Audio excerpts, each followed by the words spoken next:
आज जो हम टॉपिक डिस्कस करने लगे हैं वो है स्पेसिफिक रिलीफ एक्ट 1877। ये एक्ट जो है इसका मकसद इक्विटेबल रेमेडीज प्रोवाइड करना है और इक्विटेबल रेमेडीज वो रेमेडीज हैं जो कि कोर्ट की सवाबदीद पे या उसकी डिस्क्रेशन पे हैं। ये बेसिकली कॉन्ट्रैक्ट एक्ट की एक कंटिन्यूएशन है जिसके थ्रू कॉन्ट्रैक्ट्स की ब्रीच और कॉन्ट्रैक्ट्स के स्पेसिफिक परफॉर्मेंस इन्फोर्स की जाती है। स्पेसिफिक रिलीफ एक्ट की इन्फोर्समेंट डेट है 7 फरवरी 1877 और इसका ऑब्जेक्टिव जैसे कि हम प्रीएम्बल से देख सकते हैं वो ये है, whereas it is expedient to define and amend the law relating to certain kinds of specific relief obtainable in civil suits, it is hereby enacted as follows। अब ये जो एक्ट है इसके बारे में एक दो बातें आपको बतानी बहुत ज़रूरी होंगी कि ये जो स्पेसिफिक रिलीफ होती है ये 2-3 तरह की इसमें बताई गई है, जिसमें सबसे पहले डैमेजेस हैं कॉम्पेंसेटरी रेमेडीज़ के तहत, फिर स्पेसिफिक रेमेडी है जो कि enforcing the person to do or to refrain from doing a thing he is under an obligation to do, यानी कि कोई कॉन्ट्रैक्ट है उसको इन्फोर्स किया जाएगा या उसकी कोई स्पेसिफिक परफॉर्मेंस है उसको इन्फोर्स किया जाएगा। उसके बाद जो थर्ड चीज़ ये प्रोवाइड करता है वो है इंजंक्शन, यानी स्टे। इंजंक्शन टेम्परेरी भी हो सकता है, परमानेंट भी हो सकता है।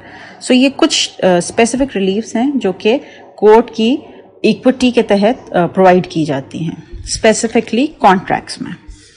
अब हम आते हैं इसके पार्ट 1 की तरफ, जिसके अंदर ये कहता है, शॉर्ट टाइटल इसका है स्पेसिफिक रिलीफ एक्ट 1877। इसकी जो लोकल एक्सटेंट है, it extends to the whole of Pakistan. अब इस दर ये बताया जाए आपको जा सकता है कि पंजाब में इसकी अमेंडमेंट हुई है 2012 में, लेकिन हम इस लॉ को पाकिस्तान की ओवरव्यू से पढ़ेंगे। इसकी कमेंसमेंट डेट जो है वो है जी 1 day of May 1877। Section 2 repeal करता है 1891 के एक्ट को और अमेंड करता है। अब हम सेक्शन 3 की तरफ आते हैं। ये इंटरप्रिटेशन क्लॉज है। In this act, unless there is something repugnant to the subject or context, obligation includes every duty enforceable by law. Trust includes every species of express, implied or constructive fiduciary ownership. अब जो trust है वो भी उसकी भी specific remedy ही होगी अगर उसकी कोई ब्रीच होती है उसके किसी इंस्ट्रूमेंट की। Trustee includes every person holding expressly by implication or constructively a fiduciary character. Settlement means an instrument other than a will or a codicil as defined by the Succession Act 1925, whereby the destination or devolution of successive interest in movable or immovable property is disposed of or is agreed to be disposed of। यानी जो settlement instrument है will के अलावा और जिसकी destination भी यही है कि जो सक्सेसिव इंटरेस्ट देगा मूवेबल और इमूवेबल प्रॉपर्टी में, वो भी इसी के अंडर डील होता है। Words defined in contract act and all words occurring in this act which are defined in the contract act 1872 shall be deemed to have the meanings respectively assigned to them by this act. यानी जो contract act में इस तरह की जो terms हैं उनको भी इन्हीं कॉन्टेक्स्ट में पढ़ा जाएगा। सेक्शन 4 सेविंग्स के बारे में है। Except where it is here and otherwise expressly enacted, nothing in this act shall be deemed to give any right to relief in respect of any agreement which is not a contract, to deprive any person of any right to relief other than specific performance which he may under any contract, or to effect the operation of registration act on documents. यानी ये चीज़ें हैं जो कि curtail नहीं की जाएंगी इस एक्ट के तहत।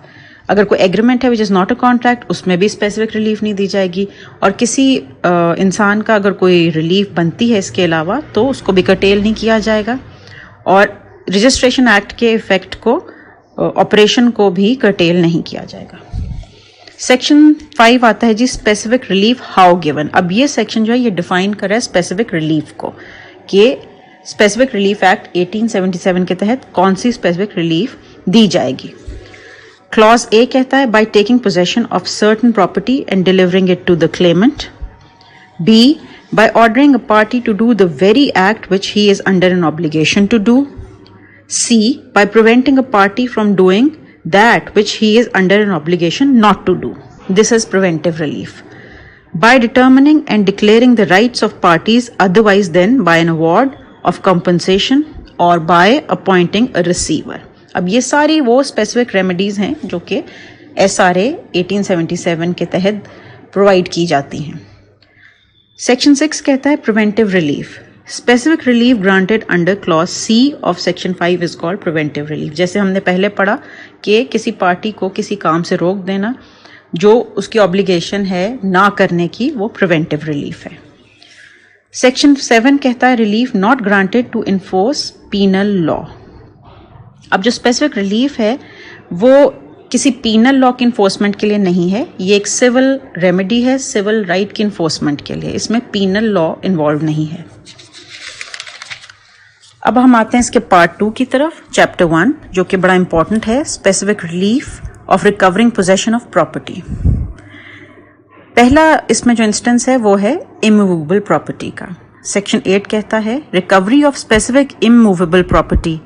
A person entitled to the possession of specific immovable property may recover it in the manner prescribed by the Code of Civil Procedure 1908. अब इसके तहत जो सूट फॉर पोजेशन फाइल किया जाता है सिविल कोर्ट में, वो सेक्शन 8 स्पेसिफिक रिलीफ एक्ट के तहत किया जाता है. इसी तरह सेक्शन 9 कहता है suit by person dispossessed of immovable property. If any person is dispossessed without his consent of immovable property otherwise than in due course of law, he or any person claiming through him by suit may recover possession thereof, notwithstanding any other title that may be set up in such a suit. Nothing in this section shall bar any person from suing to establish his title to such property and to recover possession thereof. No such suit under this section shall be brought against the federal government or any provincial government. No appeal shall lie from any order or decree passed in any suit instituted under this section, nor shall any review of any such order or decree be allowed. अब ये बड़ा important बातें इसमें 3-4 की गई हैं. एक तो ये कि अगर कोई इंसान ऐसा है कि जिसकी कोई प्रॉपर्टी उसकी है या नहीं है, टाइटल है कि नहीं, लेकिन उसकी पोजेशन में है, उसको डिस्पोजेस किया गया है, तो वो इस सेक्शन के तहत सूट फाइल कर सकता है. अब इसको हम रेड विद इसकी कंजंक्शन के साथ पढ़ सकते हैं जो हमारा है इलीगल डिस्पोजेशन एक्ट, और दूसरा आ जाता है जी जो हमारा CRPC का सेक्शन 145, जिसमें भी हम इमूवेबल प्रॉपर्टी के ऊपर कोई अगर झगड़ा है उसकी बात करते हैं, और उसमें पोजेशन के ऊपर अगर कोई ब्रीच ऑफ पीस हो सकता है तो वो भी इससे रिलेटेड ही है. सो बेसिकली अगर किसी को डिस्पोजेस किया गया है तो उसका टाइटल है कि नहीं है, वो इसके तहत उसको वापस हासिल कर सकता है. और एक और जो इम्पोर्टेंट बात है, ये अपीलेबल नहीं है. इस सेक्शन के तहत जो होगा ऑर्डर या decree, it is not appealable. अब आ जाते हैं जी हम recovery of specific movable property. Section 10 कहता है a person entitled to the possession of specific movable property may recover the same in the manner prescribe by code of civil procedure. जैसा कि सेक्शन 8 में कहा गया था कि जो प्रोसीजर है इन सब चीज़ों का, जो रेमेडी इसमें दी गई हैं, वो CPC में है. तो इसी तरह से एक्सप्लेनेशन 1 है a trustee may sue under this section for the possession of property to the beneficial interest in which the person for whom he is trustee is entitled. Explanation 2 कहती है a special or temporary right to the present possession of property is sufficient to support a suit under this section. यानी जो movable property है उसकी possession के लिए भी इसी एक्ट के अंडर आप सूट कर सकते हैं, लेकिन उसका जो प्रोसीजर होगा वो CPC वाला फॉलो किया जाएगा. सेक्शन 11 पे हम आ जाते हैं. नेक्स्ट जो इसमें बात बताई गई वो है कि liability of person in possession not as owner to deliver to person entitled to immediate possession. Any person having the possession or control of a particular article of movable property of which he is not the owner may be compelled specifically to deliver it to the person entitled to its immediate possession in any of the following cases. When the thing claimed is held by the defendant as the agent or trustee of the claimant. Clause B, when compensation in money would not afford the claimant adequate relief for the loss of the thing claimed, when it would be extremely difficult to ascertain the actual damage caused by its loss, when the possession of the thing claimed has been wrongfully transferred from the claimant. यानी ये 4 instances हैं जिसके अंदर अगर कोई चीज़ जो कि movable है वो किसी की पोजेशन में है उसको रिकवर किया जा सकता है. वो ट्रस्टी हो सकता है, उससे की जाए, और उसके अलावा अगर कोई कॉम्पनसेशन उसकी इनफ नहीं है, उसमें उसका डैमेज जो है उसको जज ही नहीं किया जा सकता कि कितना डैमेज है, और जो पोजेशन है वो रॉन्गफुल ट्रांसफ़र के थ्रू दी गई है. सेक्शन 12 है बहुत इम्पॉर्टेंट, जो कि पार्ट है of the specific performance of contracts. अब हम आ जाते हैं कि जी स्पेसिफिक रिलीफ एक्ट के तहत कॉन्ट्रैक्ट्स जो हैं उनको कैसे स्पेसिफिकली इन्फोर्स किया जा सकता है. तो सेक्शन 12 कहता है cases in which specific performance is enforceable, the contracts which may be specifically enforced. Except as otherwise provided in this chapter, the specific performance of any contract may, in the discretion of the court, be enforced. Clause A, when the act agreed to be done is in the performance wholly or partially a trust. Clause B, when there exists no standard for ascertaining the actual damage caused by non-performance of the act agreed to be done. C, when the act agreed to be done is such that the pecuniary compensation for its non-performance would not afford adequate remedy. D, when it is probable that pecuniary compensation not be got for the non-performance of the act agreed to be done. Explanation इसकी कहती है जी, unless and until the contrary is proved, the court shall presume that the breach of a contract to transfer immovable property cannot be adequately relieved by compensation in money, and that breach of a contract to transfer immovable property can be thus relieved. यानी ये 4 instances इसमें बताए गए हैं जिसके तहत specific performance enforce की जाएगी, यानी एक कॉन्ट्रैक्ट जो है उसमें जो बात लिखी गई है उसको इन्फोर्स करवाया जाएगा डिफेंडेंट से. अब आ जाते हैं जी हम सेक्शन 13 की तरफ.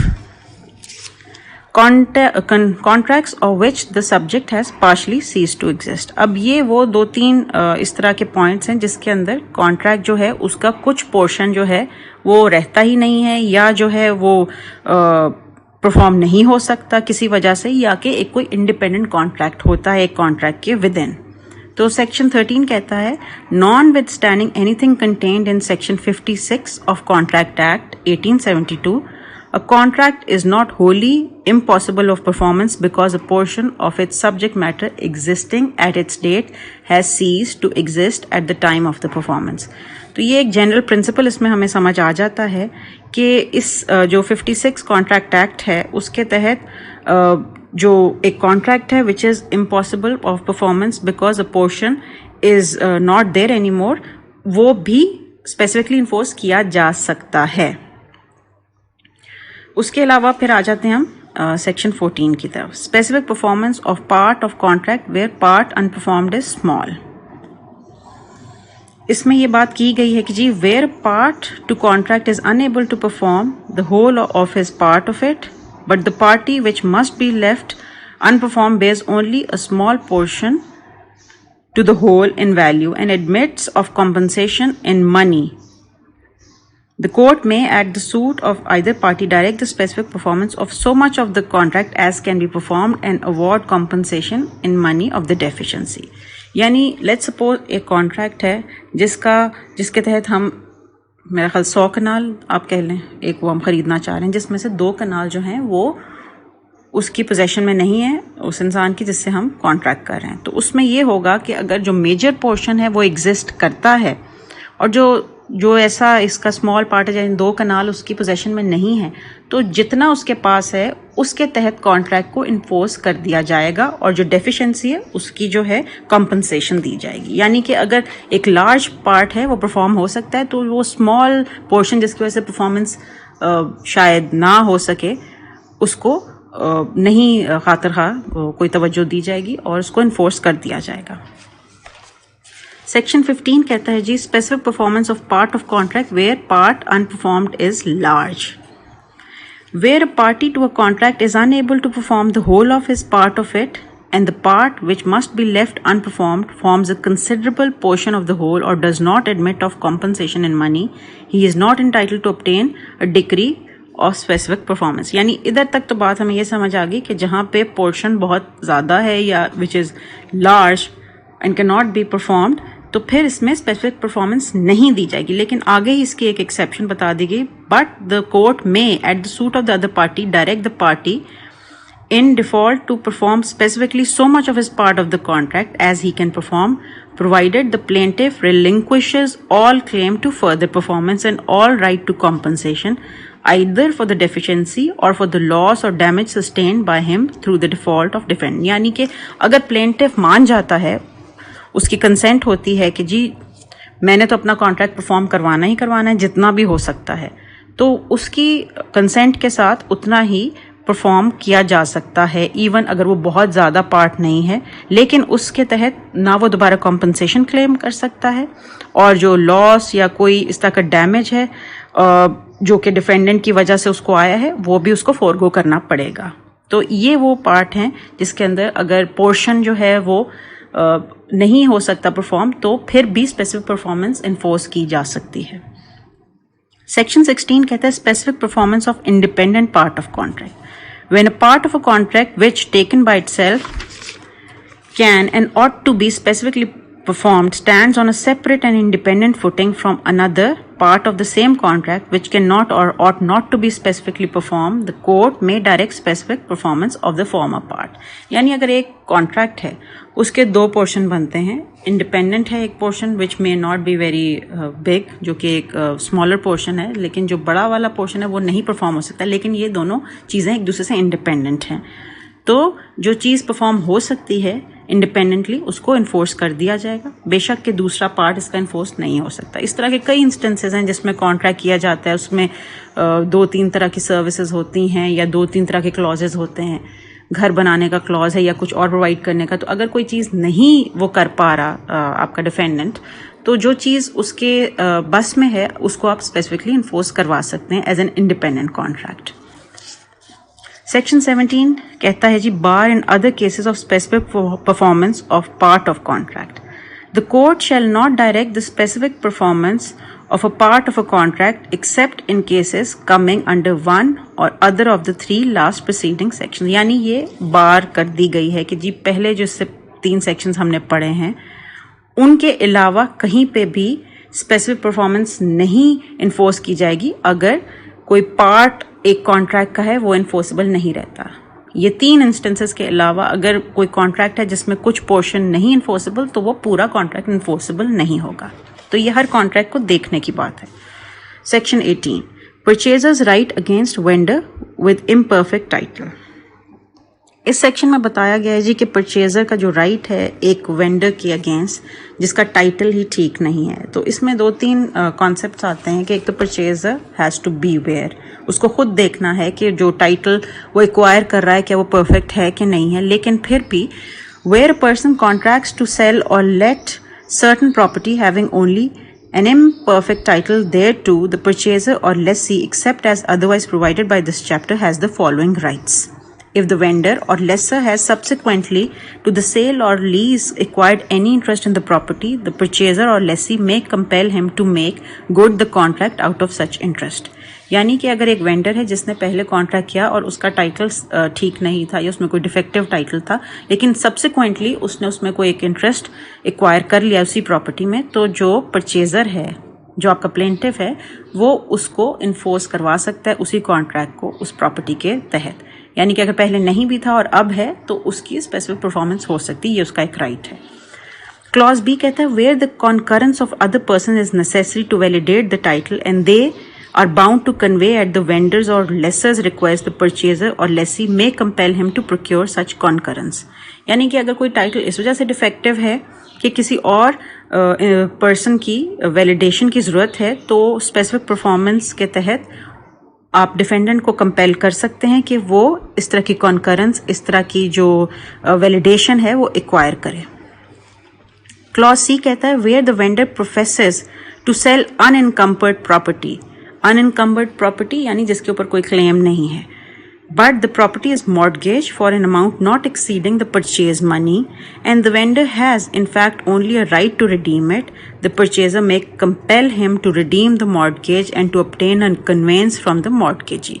यानी अगर एक कोई प्रॉपर्टी मॉर्गेज है उस परचेज मनी की अमाउंट के मुताबिक, तो फिर उसमें भी स्पेसिफिक परफॉर्मेंस कराई जा सकती है कि वो मॉर्गेज छुड़वाए और फिर अपना जो पार्ट है वो परफॉर्म करे. अब क्लॉज डी कहता है जी where the vendor or lessor sues for specific performance of the contract and the suit is dismissed on the ground of his imperfect title, the defendant has a right to return of his deposit, if any, with such compensation thereon as may be considered reasonable by a court to his cost of the suit and to the lien of such deposit, compensation and cost on the interest and cost on the interest of the vendor or lessee on the property agreed to be sold or let. यानी let's suppose अगर कोई specific performance किसी contract की आपने उसके लिए suit file किया है लेकिन वो डिसमिस हो जाता है इम्परफेक्ट टाइटल की वजह से, तो जो डिफेंडेंट है उसका राइट है जो उसको डिपॉजिट है वो उसको वापस मिले. सेक्शन 19 कहता है power to award compensation in certain cases. Any person suing for specific performance of a contract may also ask for compensation for its breach either in addition to or in substitution for such performance. यानी कि अगर कोई specific performance के लिए suit किया जा रहा है तो उसमें जो कॉन्ट्रैक्ट है उसकी ब्रीच के लिए कॉम्पनसेशन भी मांगी जा सकती है स्पेसिफिक परफॉर्मेंस की प्ली के साथ या उसके अलावा. यानी ये नहीं है कि अगर आपकी ब्रीच हुई है तो आप उसकी जो कॉम्पनसेशन है वो आप अगर क्लेम कर रहे हैं तो उसकी स्पेसिफिक परफॉर्मेंस नहीं इन्फोर्स की जा सकती. यानी दोनों रेमेडीज़ यहाँ पे अवेलेबल हैं, कॉम्पनसेशन भी और स्पेसिफिक परफॉर्मेंस भी in some cases. If any such suit, the contract decides that specific performance ought not to be granted, but that there is a contract between the parties which has been broken by the defendant and the plaintiff is entitled to compensation for that breach, it shall award him compensation accordingly. यानी कि जहाँ performance नहीं हो सकती और नहीं होनी चाहिए वहाँ पे कॉम्पनसेशन दी जाएगी. If in such suit the court decides that specific performance ought to be granted but that it is not sufficient to satisfy the justice of the case and that some compensation for breach of the contract should also be made to the plaintiff, it shall award him such compensation accordingly. यानी कि अभी जब आप समझते हैं कि performance एक contract की जो है वो इनफ रिलीफ नहीं है, उसके अलावा भी प्लेंटिफ को कुछ जो एक लॉयर है वो जो उसकी आर्ग्यू करता है प्ली, उसके ऊपर अगर जज ये चाहे कि उसको एक्स्ट्रा भी कोई कॉम्पनसेशन दी जाए तो वो दी जा सकती है. compensation awarded under this section may be assessed in such manner as the court may direct. यानी क्योंकि ये discretionary power है तो कोर्ट जो है वो डिसाइड करेगा कि compensation कैसे अवॉर्ड की जाए. Explanation. The circumstance that the contract has become incapable of specific performance does not preclude the court from exercising the jurisdiction conferred by this section. यानी कि अगर कोई कॉन्ट्रैक्ट हो ही नहीं परफॉर्म सकता और उसकी जो है वो इम्पॉसिबल हो गया तो ये कोर्ट की डिस्क्रेशन को किसी तरीके से भी कर्टेल नहीं करता कि वो इस सेक्शन के तहत कोई ना कोई कॉम्पनसेशन पार्टीज को दे.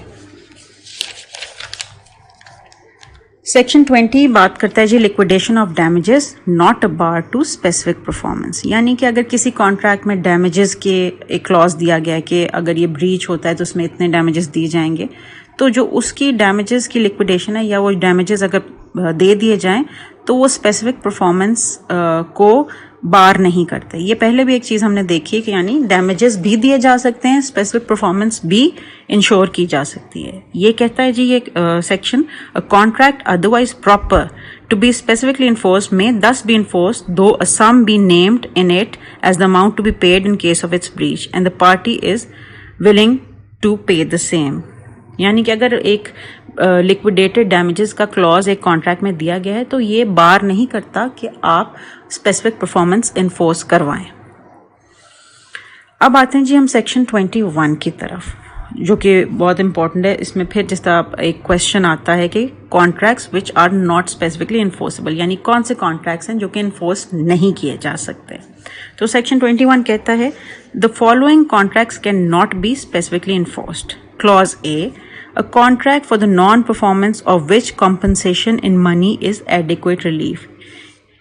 स्पेसिफिक रिलीफ में जो एक प्रिंसिपल सबसे इम्पॉर्टेंट वो ये है कि अगर किसी भी ब्रीच की किसी भी तरह की जो आपकी सिविल इंजरी है उसमें आपके जो पैसे हैं या मनी है इट इज़ इनफ कॉम्पनसेशन, तो आपको स्पेसिफिक रिलीफ नहीं दी जाएगी, यानी आपको स्पेसिफिक रिलीफ की ज़रूरत ही नहीं है अगर आपके पैसे जो हैं वो आपका डैमेज पूरा करते हैं। सो बेसिकली जहाँ पे पैसे या जो मनी है इट्स नॉट एडिक्वेट रिलीफ, वहाँ पे स्पेसिफिक परफॉर्मेंस की जाएगी इन्फोर्स, और जहाँ पे पैसों की वजह से नहीं हो सकता कोई भी आपका लॉस ओवरकम, तो फिर आपकी स्पेसिफिक परफॉर्मेंस ही आपको करवाई जाएगी। तो जहाँ पे जी पैसे आपने दे दिए, आपने डैमेज कवर कर दिया, ये भी एक जगह हो गई जहाँ पे आपको स्पेसिफिक रिलीफ नहीं मिलेगी। दूसरा आ गया जी, a contract which runs into such minute or numerous details or which is so dependent on the personal qualifications or volition of the parties or otherwise from its nature is such that the court cannot enforce such specific performance of its material term।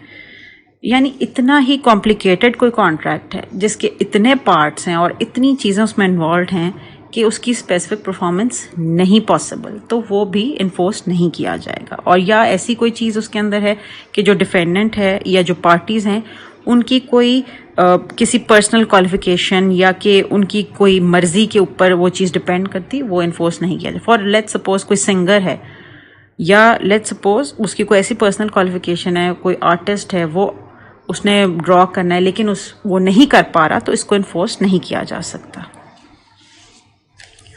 अब आते हैं हम clause C की तरफ। ये third instance है जहाँ पे स्पेसिफिक परफॉर्मेंस कॉन्ट्रैक्ट की नहीं इन्फोर्स की जाएगी।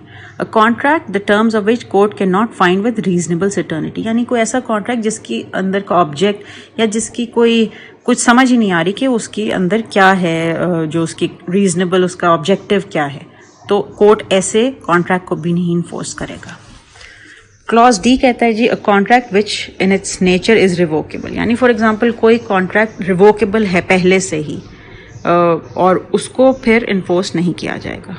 क्लॉज ई कहता है contract made bye trustees either in excess of their power और इन ब्रीच ऑफ देयर ट्रस्ट। जी इसमें भी यही बात आ रही है कि जी ट्रस्टीज जो उनकी पावर में नहीं चीज़ है उस पर कॉन्ट्रैक्ट करेंगे तो वो इन्फोर्स नहीं किया जाएगा। क्लॉज एफ कहता है contract made by on behalf of a corporation or public company created for special purposes or by the promoters of such company which is in excess of its power. यहाँ पे भी यही बात है कि कोई कंपनी कॉर्पोरेशन है, उसके जो प्रमोटर्स हैं उन्होंने अगर कोई ऐसा कर लिया है कॉन्ट्रैक्ट जो कि उनकी पावर में नहीं था, तो उसको भी स्पेसिफिकली इन्फोर्स नहीं किया जाएगा। क्लॉज जी कहता है जी, a contract the performance of which involves the performance of a continuous duty extending over a longer period than 3 years from its date। So अगर कोई कॉन्ट्रैक्ट ऐसा है कि जिसकी परफॉर्मेंस कंटिन्यूड है और वो 3 साल से ऊपर चला जाता है, तो ऐसे कॉन्ट्रैक्ट को भी इन्फोर्स नहीं करवाया जाएगा। Clause H, a contract of which a material part of the subject matter supposed by both parties to exist has before it has been made ceased to exist। सो अगर कोई चीज़ ऐसी है उस कॉन्ट्रैक्ट का जो उसका जो कंसिडरेशन है या उसका पार्ट ऐसा है कि जो कि दोनों पार्टीज़ की नॉलेज में नहीं है, लेट्स सपोज एक घर है उसको आग लग गई, वो है ही नहीं वहाँ पे, तो उस तरह की परफॉर्मेंस भी नहीं इन्फोर्स की जाएगी क्योंकि दोनों पार्टीज़ की नॉलेज में वो नहीं था। इसके अगला जो पार्ट आ जाता है जी वो है and save as provided by the arbitration act 1940 no contract to refer present or future differences to arbitration shall be specifically enforced. ये जिस तरह आपको समझ आ गई कि आर्बिट्रेशन एक्ट के तहत अगर कोई डिफरेंसेस आर्बिट्रेशन काउंसिल को रेफर करने हैं तो इस चीज़ को भी इन्फोर्स नहीं कराया जा सकता। But if any person who has made such a contract other than an arbitration agreement to which provisions of this said act apply and has refused to perform it sues in respect of any subject which he has contracted to refer the existence of such contract shall bar the suit. यानी अगर एक कोई contract independently किया गया है कि arbitration होगी और उसके तहत ही सारा कुछ डिसाइड किया जाएगा, तो फिर वो सूट इसके तहत नहीं किया जा सकता। अब आते हैं जी हम इसके सेक्शन 22 की तरफ, discretion as to decreeing specific performance. अब आती बात कि इक्विटेबल रेमेडी वो ही होती है जिसमें कोर्ट की डिस्क्रेशन होती है to provide relief where no other relief is adequate. तो यहाँ पे भी यही बात है कि जी कोर्ट की डिस्क्रेशन क्या है। Discretion as to decreeing specific performance, the jurisdiction to decree specific performance is discretionary and the court is not bound to grant such relief merely because it is lawful to do so, but the discretion of the court is not arbitrary but sound and reasonable, guided by judicial principles and capable of correction by a court of appeal. ये बहुत important, इसमें जो principal है specific relief का वो ही बता दिया गया है कि एक कोर्ट जो है अगर उसको लॉफुल रेमेडी लगती भी है तो वो ज़रूरी नहीं है वो आर्बिट्री पावर के तहत, यानी एक उस ख़ास उस मकसद के तहत कि जिसका वजह से किसी को नुकसान हो सकता है, रेमेडी नहीं इन्फोर्स करेगा जब तक कि उसकी ज़रूरत ना हो। तो उसके रीज़न्स होने चाहिए, उसका उस जो जजमेंट है या उस तरह की जो आपने रिलीफ दी है उसके पीछे कोई कॉज होना चाहिए या उसके पीछे कोई एक ख़ास जस्टिस होना चाहिए। अदरवाइज ऐसी चीज़ को जुडिशल प्रिंसिपल्स के बगैर इन्फोर्स नहीं किया जाएगा, और अगर कर दिया गया तो कोर्ट ऑफ अपील उसको ओवरटर्न कर देगा। The following are the cases in which court may properly exercise a discretion not to decree specific performance. Number 1, where the circumstances under which the contract is made are such as to give plaintiff an unfair advantage over the defendant, though there may be no fraud or misrepresentation on the plaintiff's part. तो अगर जहाँ पे specific performance नहीं दी जाएगी, ऐसी जगहों पे जहाँ पे किसी प्लेंटिफ को बहुत एडवांटेज मिलता है डिफेंडेंट के ऊपर, अनफेयर एडवांटेज, दो उसमें कोई फ्रॉड इन्वॉल्व नहीं है। Number 2, where the performance of the contract would involve some hardship on the defendant which he did not foresee, whereas its non-performance would involve no hardship for the plaintiff. यानी ये वो equitable एक approach है जिसके अंदर अगर plaintiff जो है उसको कोई नुकसान नहीं हो रहा, लेकिन ऐसी स्पेसिफिक परफॉर्मेंस से डिफेंडेंट को खासा नुकसान होगा, तो ये कॉन्ट्रैक्ट इन्फोर्स नहीं किया जाएगा, यानी कोर्ट ऐसी कोई अनफेयर जजमेंट नहीं देगा। The following is a case in which the court may properly exercise a discretion to decree specific performance. Where the plaintiff has done substantial acts or suffered losses in consequence of a contract capable of specific performance. यानी अगर plaintiff ने इतने act कर लिए हैं उसी contract के तहत कि उसको बहुत ज़्यादा लॉस होगा, तो फिर स्पेसिफिक परफॉर्मेंस इन्फोर्स कर दी जाएगी। अब आते हैं जी सेक्शन 23 की तरफ। वो इसमें बताया गया है कि किन लोगों के कॉन्ट्रैक्ट्स या किन लोगों के लिए कॉन्ट्रैक्ट्स को स्पेसिफिकली इन्फोर्स किया जाएगा, यानी कौन ऐसा सूट कर सकता है। Except as otherwise provided by this chapter, specific performance of a contract may be obtained by any party thereto, यानी जो पार्टी है कॉन्ट्रैक्ट की। Clause B, the representative in interest or the principal of any party thereto, provided that where the learning, skill, solvency or of any party, quality of such party is a material ingredient in the contract, or where the contract provides that his interest shall not be assigned, his representative in interest or his principal shall not be entitled to specific performance of the contract unless where his part thereof has already been performed. यानी एक जो representative interest है principal का, वो भी ले सकता है स्पेसिफिक परफॉर्मेंस, लेकिन उसके आगे ये बता दिया गया है कि कैसी टर्म है जिसमें उसको स्पेसिफिक परफॉर्मेंस नहीं दी जाएगी। वो ये कि अगर उसका कोई ऐसा मटेरियल इंग्रेडिएंट है कॉन्ट्रैक्ट का जो कि उसकी स्किल के ऊपर या उसके पार्ट पे है, वो उसने परफॉर्म नहीं किया, तो फिर स्पेसिफिक परफॉर्मेंस नहीं होगी।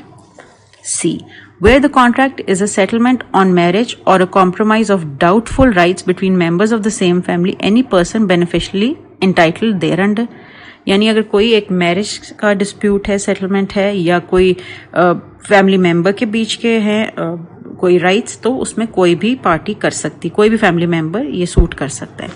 Where the contract has been entered into by a tenant for life in due exercise of power the remainder man, यानी कोई एक टेनेंट है जिसने सारी जिंदगी के लिए कॉन्ट्रैक्ट किया हुआ है, तो जो उसका रिमाइंडर मैन यानी जो आखिरी रह जाएगा वो भी कर सकता है। Reversionary in possession, where the agreement is a covenant entered into with his predecessor in title and the reversioner is entitled to the benefit of such covenant, यानी जो कि एक जो पोजेशन रखता है उसका आगे से जो भी जिसको भी वो पोजेशन गई है उसके पास उसका पोजेशन है, वो भी इसके तहत सूट कर सकता है। रिवर्जनर इन रिमाइंडर, यानी कि जो पीछे रह गया है जिसके पास पोजेशन है, या जो बंदा इन्वॉल्व है उस वक़्त उस राइट के साथ या उस प्रॉपर्टी के साथ। When a public company has entered into a contract and subsequently becomes amalgamated with another public company, the new company which arises out of the amalgamation. यानी कि अगर कोई मर्जर होता है किसी कंपनी का किसी और कंपनी के साथ, तो जो नई कंपनी आ रही है उस amalgamation के बाद या उस मर्जर के बाद वो भी स्पेसिफिक परफॉर्मेंस जो है ऑब्टेन कर सकती है. H, when the promoter of a company have before its incorporation entered into a contract for the purposes of the company and such contract is warranted by terms of the incorporation the company. यानी अगर कोई company है जिसके memorandum में already ये चीज़ लिख दी गई है कि वो जिन कॉन्ट्रैक्ट्स में आएगी उसके अंदर स्पेसिफिक परफॉर्मेंस किस तरह होगी, तो ये जो उसकी जो टर्म्स दी गई हैं इनकॉर्पोरेशन की, उसके तहत एक कंपनी भी ऑब्टेन कर सकती है स्पेसिफिक परफॉर्मेंस. अब आ जाते हैं जी for whom specific performance can not be enforce. तो सेक्शन 24 कहते हैं personal bar to the relief. Specific performance of a contract can not be enforced in favour of a person who could not recover compensation for its breach.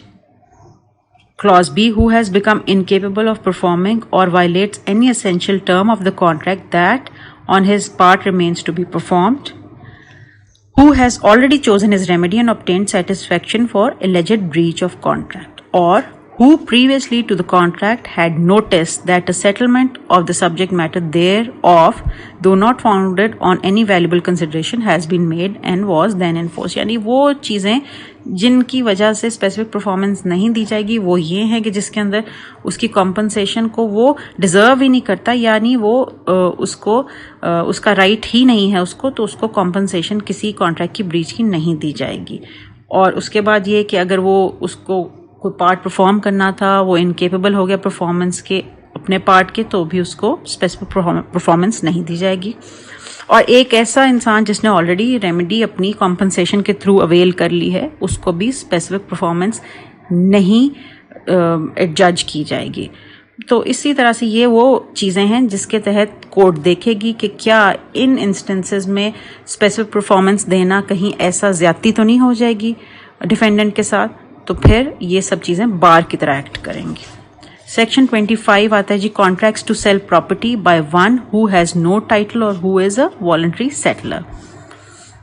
A contract for sale or letting of property, whether movable or immovable, cannot be specifically enforced in favor of a vendor or lessor who, knowing himself not to have any title to the property, has contracted to sell or let the same, who, though he entered into the contract believing that he had a good title to the property, cannot, at the time fixed by the parties or by the court for the completion of the sale or letting, gives the purchaser or lessee a title free from reasonable doubt.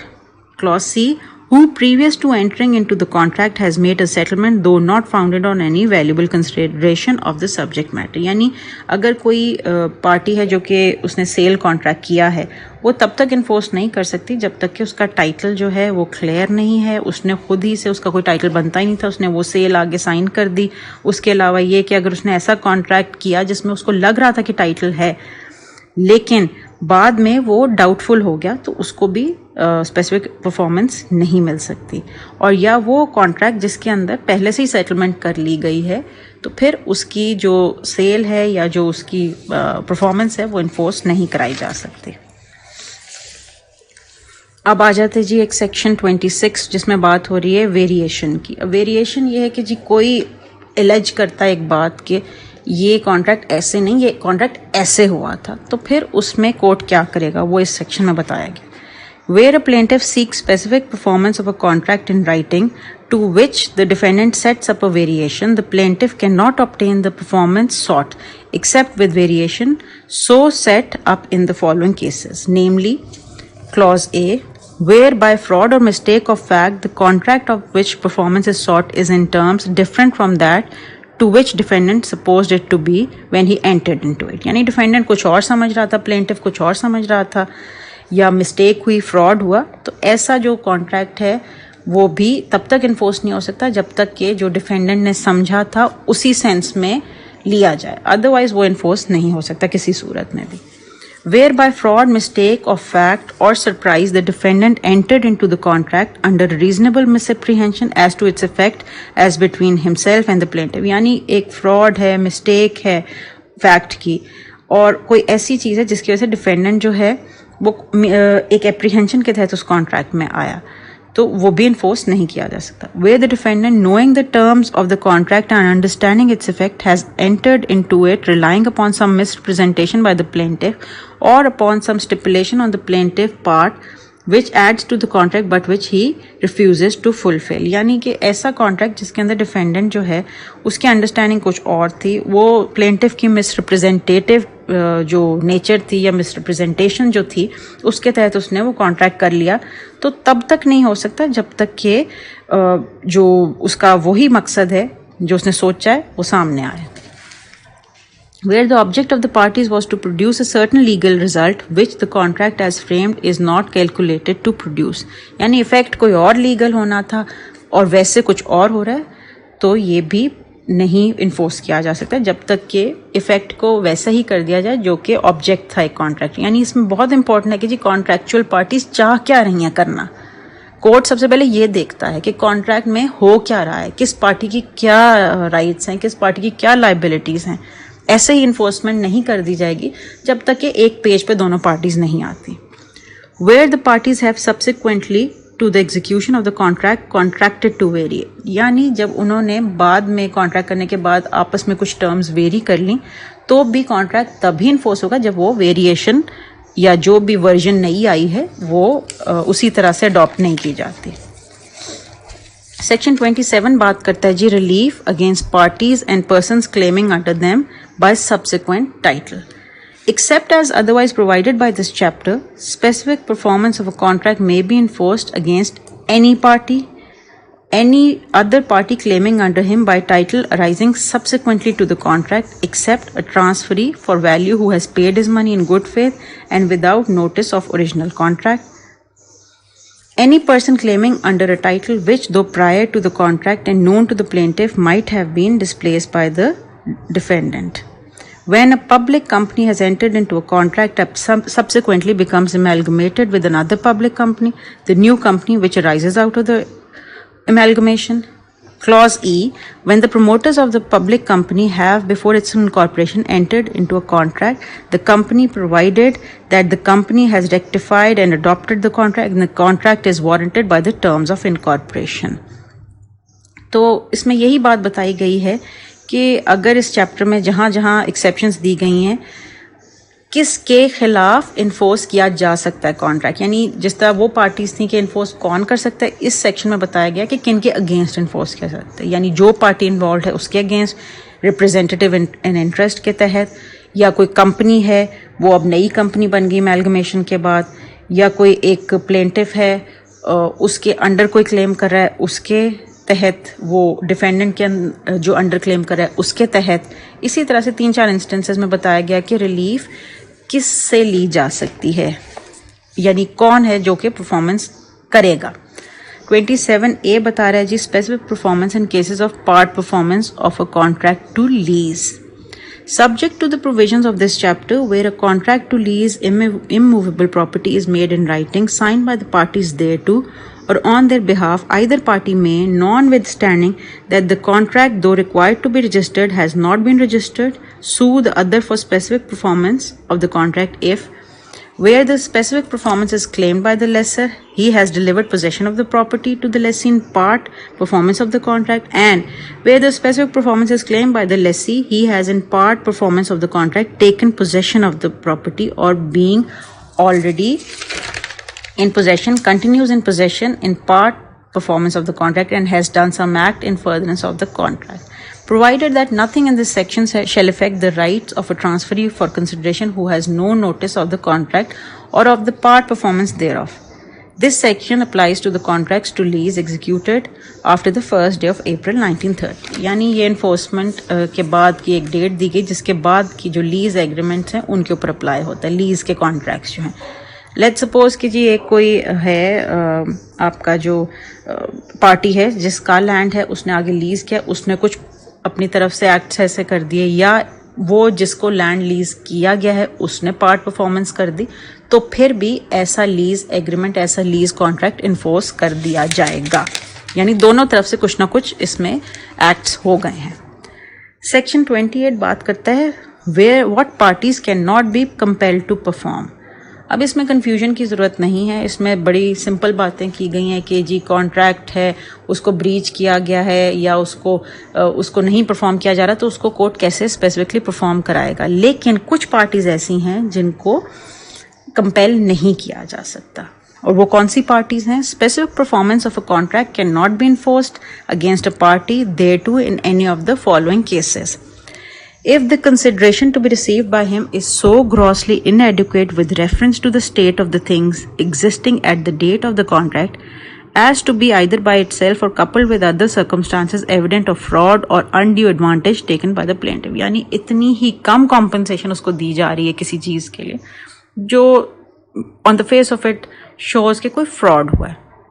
If his assent was obtained by misrepresentation, whether willful or innocent, concealment, circumvention of unfair practices of any party to whom performance would become due after the contract, or by any promise of such party which has not been substantially fulfilled.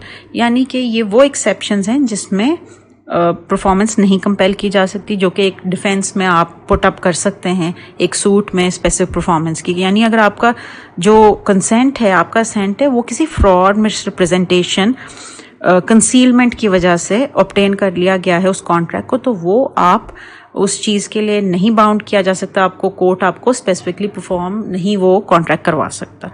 ये उसकी second आ गई. Clause third में आता है, if his assent was given under the influence of mistake of fact, misapprehension और surprise, provided that when the contract provides for compensation in case of mistake, compensation may be made for a mistake within scope of such provision, and the contract may be specifically enforced in other respects if proper to be so enforced. ये एक छोटी सी exception इस section की दे दी गई है कि let's suppose अगर आपकी जो एप्रीहेंशन मिस्टेक ऑफ एक्ट भी हो गया है, तो उसमें अगर कॉम्पनसेशन देने से उसका अजाला हो सकता है तो किया जाए, लेकिन अगर कुछ और ऐसे पार्ट्स हैं जो कि परफॉर्म किए जा सकते हैं, उनकी इन्फोर्समेंट करवाई जा सकती. लेकिन अगर फ्रॉड है, मिसरिप्रेजेंटेशन है, कंसीलमेंट है, तो ये सब वो डिफेंसेस है जिसमें स्पेसिफिक परफॉर्मेंस का सूट जो है वो नहीं जज किया जाएगा.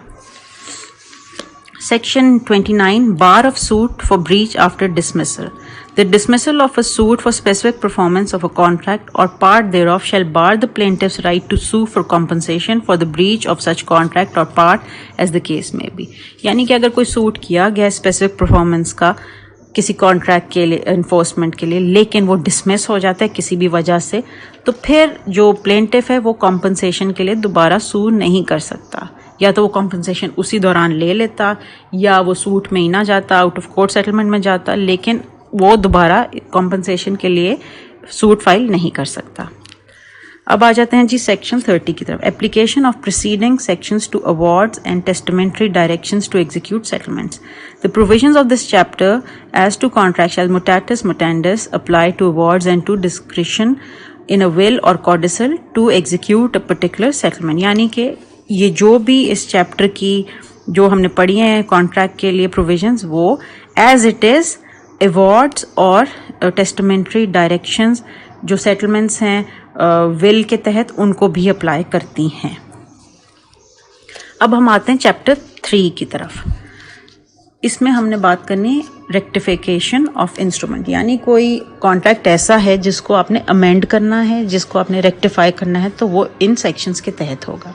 सेक्शन 31 कहते हैं when instrument may be rectified, when through fraud or a mutual mistake of the parties a contract or other instrument in writing does not truly express their intention, either party or his representative in interest may institute a suit to have the instrument rectified, and if the court finds it clearly proved that there has been fraud or mistake in framing the instrument and is certain the real intention of the parties in executing the same, the court may in its direction rectify the instrument so as to express the intention so far as this can be done without prejudice to rights acquired by third persons in good faith or for value. यानी कोई अगर ऐसा document है, ऐसा contract है, instrument है जिसके अंदर फ्रॉड या मिस्टेक ऑफ फैक्ट या कंसीलमेंट की वजह से कुछ ऐसी चीज़ें आ गई हैं जिससे पार्टीज़ को डैमेज हो सकता है या उनको इंजरी हो सकती है, और उसका रियल इंटेंशन जो पार्टीज़ का था वो कुछ और था, इसकी बात कुछ और इफेक्ट आ रहा है, तो जो कोर्ट है उसकी डिस्क्रिशन है कि ऐसे इंस्ट्रूमेंट को रेक्टिफाई करने का ऑर्डर कर दे। तो इसमें थर्ड पार्टी जो है उसके भी जो राइट्स हैं उनको भी मद्देनज़र रखा जाएगा। सेक्शन 32 कहते हैं presumption as to intent of parties for the purpose of rectifying a contract in writing the court must be satisfied that all parties thereto intended to make an equitable and conscientious agreement. यानी ये उसका basic principle है कि intent जो parties का था वो good faith में था और उसके अंदर इक्विटेबल और एक फेयर एग्रीमेंट बनाना चाह रहे थे, तो दोनों पार्टीज की साइडों को देखा जाएगा। ऐसा नहीं है कि एक पार्टी को अनड्यू एडवांटेज है, एक जो है वो बिल्कुल ही उसके अंदर बहुत ज़्यादा नुकसान में आ रही है। तो इस वजह से जो रेक्टिफिकेशन है इसी प्रिंसिपल के ऊपर बेस करेगी कि उसको दोनों पार्टीज के राइट्स को ठीक तरीके से उसमें पुट किया जाएगा। Section 33 कहता है Principles of Rectification. In rectifying a written instrument, the court may inquire what the instrument was intended to mean and what were intended to be its legal consequences, and is not confined to the inquiry what the language of the instrument was intended to be. यानी जो main उसका principal है इस rectification का वो ये है कि देखा जाएगा कि पार्टीज का इंटेंट क्या था और उसमें वो उस डॉक्यूमेंट वो उसको उसका मतलब क्या होना चाहिए था और उसका लीगल कॉन्सिक्वेंस क्या होता है, तो फिर उसको रेक्टिफाई कर दिया जाएगा। 34 सेक्शन कहता है जी specific performance of rectified contract. A contract in writing may be first rectified and then if the plaintiff has so prayed in his plaint and the court thinks fit specifically enforced। यानी अगर एक जो contract है एक agreement है उसको rectification उसकी होनी है और हो गई है, उसके बाद अगर प्लेंटिफ ने ये प्रे पुट की है या ऐसी चीज़ उसने कोर्ट से मांगी है कि मुझे ये स्पेसिफिकली इन्फोर्स करके दिया जाए, तो फिर ऐसा कॉन्ट्रैक्ट स्पेसिफिकली इन्फोर्स किया जा सकता है। अदरवाइज नहीं किया जाएगा, बस अमेंडमेंट कर दी जाएगी, रेक्टिफाई कर दिया जाएगा। Of the rescission of contracts chapter 4 बात करता है जी कॉन्ट्रैक्ट्स जिनकी रिसिजन हो सकती है। Section 35 when rescission may be adjudged any person interested in a contract in writing may sue to have it rescinded, and such rescission may be adjudged by the court in any of the following cases, namely where the contract is voidable or terminable by the plaintiff, where the contract is unlawful for causes not apparent on its face and the defendant is more to blame than the plaintiff, where a decree for specific performance of a contract of sale or of a contract of a lease has been made and the purchaser or lessee makes default in payment of the purchase money or other sums which the court has ordered him to pay। सो इस section में 3-4 बातें बताई गई जबकि contract resigned हो जाएगा, यानी वो उसको कैंसिल कर दिया जाएगा, ख़त्म कर दिया जाएगा। तो वो 2-3 बातें हैं जिसके अंदर ये जो रिसिजन है वो ऑर्डर की जाएगी जब कॉन्ट्रैक्ट वॉइडेबल है या टर्मिनेबल है प्लेंटिफ से, यानी उसके अंदर ऐसी कोई क्लॉज रखा गया कि जी आइदर पार्टी की डिस्क्रिशन पे इसको रिसाइन कर दिया जाएगा, या कॉन्ट्रैक्ट अनलॉफुल है किसी वजह से वो जो अपेरेंट नहीं हो रही उसमें बात, या डिक्री और स्पेसिफिक परफॉर्मेंस जो है वो मिल गई थी लेकिन उसमें जो डिफेंडेंट है उसने डिफ़ॉल्ट कर दिया पेमेंट में, तो फिर ऐसा कॉन्ट्रैक्ट भी रिसाइन किया जा सकता है। सेक्शन 36 बात करते हैं rescission for mistake. Rescission of a contract in writing can not be adjudged for mere mistake unless the party against whom it is adjudged can be restored to substantially the same position as if the contract has not been made। यानी अगर कोई party है उसको उसकी पुरानी place पे ही वापस नहीं जाया जा सकता, यानी उसको वही राइट्स दोबारा नहीं मिल सकते जो होने चाहिए थे इस कॉन्ट्रैक्ट से पहले, तो फिर रिसिजन जो है वो नहीं ऑर्डर की जाएगी और वो एडजज नहीं की जाएगी सिर्फ मिस्टेक की बेस पे।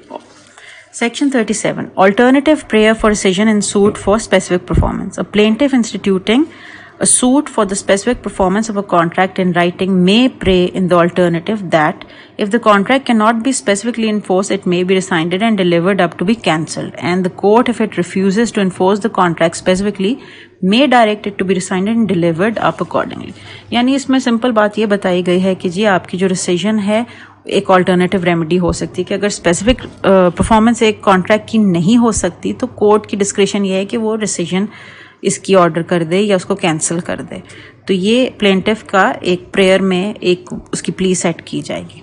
Section 38. Court may require party resigning to do equity. On adjudging the rescission of a contract, the court may require the party to whom such relief is granted to make any compensation to the other party which justice may require. यानी वही बात आ गई कि जो court है वो दोनों parties की राइट को भी देखेगा, वो देखेगा कि इक्विटी क्या डिमांड करती है, यानी सेंस ऑफ जस्टिस क्या डिमांड करता है कि क्या कॉन्ट्रैक्ट खत्म होने से दूसरी पार्टी को कोई बहुत ज़्यादा नुकसान तो नहीं हो रहा, या रिसाइन करने से दूसरी पार्टी बिल्कुल ही एक लो पोजीशन पे तो नहीं आ गई। तो फिर कोर्ट ये जज करेगा कि जो पार्टी जिसके प्ली पे रिसाइन किया जा रहा है या कैंसिल किया जा रहा है कॉन्ट्रैक्ट, वो दूसरी पार्टी को कुछ ना कुछ compensation they. Chapter 5 of cancellation of instruments. पहले हमने रिसीजन की बात की, इसी की फॉर्म है कैंसिलेशन की, when cancellation may be ordered. Section 39 कहते हैं जी, any person against whom a written instrument is void or voidable who has reasonable apprehension that such instrument if left outstanding may cause him serious injury may sue to have it adjudged void or voidable, and if the court may in its discretion so adjudge it and order it to be delivered up and cancel। यानी कि अगर एक contract already void है, written instrument और voidable है at the choice of one party, तो उसको अगर रीजनेबल एप्रीहेंशन है कि ऐसे कॉन्ट्रैक्ट से उसको कोई नुकसान हो सकता है, तो वो कोर्ट को सूट करेगा कि भाई इसको आप कैंसिल करें।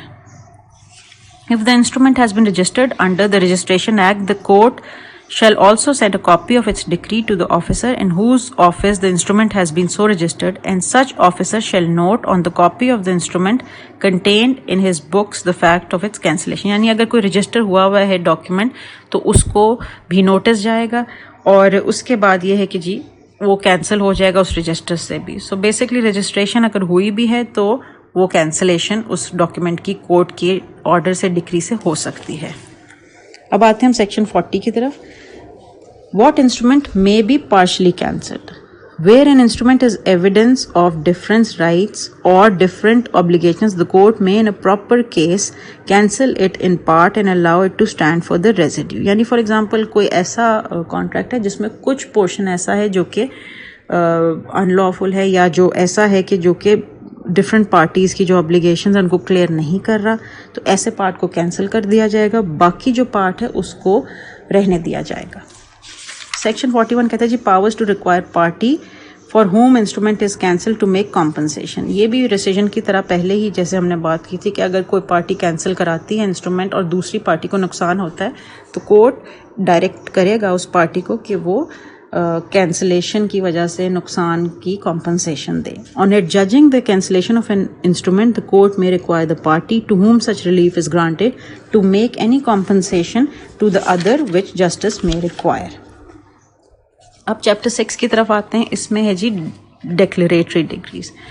जिस तरह से हमने पहले बात की, इक्विटेबल रेमेडीज़ के तहत जो कोर्ट है स्पेसिफिक परफॉर्मेंस जज कर सकता है, और उसके अलावा इंजंक्शन आपके जो हैं वो ऑर्डर कर सकता है। इसी तरह डिक्लेरेटरी राइट्स यानी डिक्लेरेशन भी दे सकता है। तो सेक्शन 42 कहता है कि declaration of court as to declaration of status or right, any person entitled to any legal character or to any rights as to any property may institute a suit against a person denying or interested to deny his title to such character or right, and the court may in its discretion make therein a declaration that he is so entitled, and the plaintiff need not in such suit ask for further relief. यानी ये इसमें जैसे suit for declaration किया जाता है civil courts में, वो इस सेक्शन के तहत होगा कि जी किसी का लीगल कैरेक्टर है, उसके तहत कोर्ट ने डिक्लेरेशन दे दी कि ही दिस इज़ हिज राइट। और इसके अलावा हो सकता है कि उस सूट में वो कोई और रेमेडी ना मांगे या कोर्ट और कोई रेमेडी ना ऑर्डेन करे।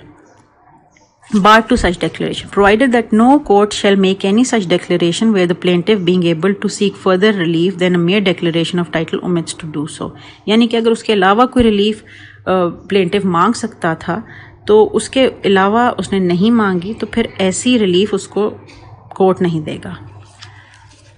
अब आ जाते हैं हम जी चैप्टर 7 की तरफ, अपॉइंटमेंट ऑफ रिसीवर्स। सेक्शन 44 बात करता है जी अपॉइंटमेंट ऑफ रिसीवर्स की। The appointment of receiver pending a suit in a matter resting in the discretion of the court. Reference to the civil procedure, the mode of his appointment and his right, powers, duties and liabilities are regulated by code of civil procedure. यानी जो receiver appoint किया जाएगा किसी property का कोई pending suit में, वो भी सेक्शन 44 के तहत किया जाएगा, लेकिन उसका जो प्रोसीजर होगा वो CPC के तहत फॉलो होगा।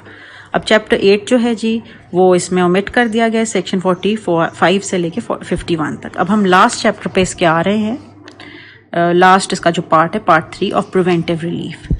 Section 52, preventive relief granted. Preventive relief is granted at the discretion of the court by injunction, temporary और perpetual। यानी कि जो preventive relief है किसी चीज़ के ना करने की, वो injunction means stay, जो कि temporary भी हो सकता है, perpetual भी हो सकता है। Section 53, temporary injunction. Temporary injunctions are such as to continue until a specified time or until the further order of the court. They may be granted at any period of a suit and are regulated by the CPC. ये वो stay है जो हम suit file करने के साथ जिसकी application देते हैं, जिसमें प्राइम फशाई केस है, आपका इरिपेयरेबल लॉस है, बैलेंस ऑफ इनकन्वीनियंस है, तो उसके तहत आपको टेम्पररी स्टे दे दिया जाएगा। प्रिवेंटिव रिलीफ कि अगर किसी ने कोई प्रॉपर्टी किसी के पास है, पोजेशन में है, अनलॉफुल पोजेशन में है, तो वो उसको नहीं बेच सकता, या इस तरह की कोई भी रिलीफ जिसके अंदर आपने किसी पार्टी को रोकना हो कोई काम करने से। Perpetual injunction. A perpetual injunction can only be granted by the decree made at the hearing and upon the merits of the suit. The defendant is thereby perpetually enjoined from the assertion of a right or from commission of an act which would be contrary to the rights of the plaintiff. यानी perpetual injunction जो है वो एक लंबे अरसे के लिए दिया जाता है, वो एक longer, एक permanent remedy है जिसके तहत कोई एक पार्टी है उसको हमेशा के लिए या तो एक काम से रोक दिया जाता है या एक काम करने का उसको इंजंक्शन होता है। Chapter 10 of perpetual injunctions. 54 section कहता है जी, subject to the other provisions contained therein referred to by this chapter, a perpetual injunction may be granted to prevent the breach of an obligation existing in favor of the applicant, whether expressly or by implication. When such obligation arises from contract, the court shall be guided by the rules and provisions contained in the chapter 2 of this act. When the defendant invades or threatens to invade the plaintiff's right to enjoyment of property, the court may grant a perpetual injunction in the following cases. A. Where the defendant is trustee of the property for the plaintiff. B. Where there exists no standard for ascertaining the actual damage caused or likely to be caused by the invasion. C. Where the invasion is such that pecuniary compensation would not afford adequate relief. D. Where it is probable that pecuniary compensation cannot be got for the invasion. E. Where the injunction, if necessary, to prevent a multiplicity of judicial proceedings. तो ये वो चीज़ें हैं, ये वो basis है, ये grounds हैं जी परमानेंट इंजंक्शंस की, जो कि आप स्टे है, एक परमानेंट स्टे इंजंक्शन मिल जाता है जिसके तहत पार्टीज जो हैं वो फिर एक जो पार्टी है डिफेंडेंट है वो एक एक्ट करने से उसको रोक दिया जाता है। तो इसमें यह है कि जहाँ तक ये कॉन्ट्रैक्ट्स के तहत हैं तो वो चैप्टर 2 में जो प्रोविजंस हैं वो उसको फॉलो करेंगी, और जो उसके आगे ग्राउंड्स दी गई हैं उनके तहत परमानेंट इंजंक्शन जो कोर्ट है वो देगी कि जहाँ पे अगर कोई डैमेज ऐसा है कि जिसका कोई स्टैंडर्ड नहीं है उसको असेस करने का, या कि उसके लिए जो पैसे जो कॉम्पनसेशन है वो एडिक्वेट नहीं हो सकती, पैसों से उस चीज़ को, उस डैमेज को, उस इंजरी को नहीं फुलफिल किया जा सकता, जहाँ पे जो है जुडिशल प्रोसीडिंग्स जो हैं वहाँ पे उनको मल्टीपल हैं, उनको रोकने के लिए जो इंजंक्शन है उसके लिए भी दिया जा सकता है।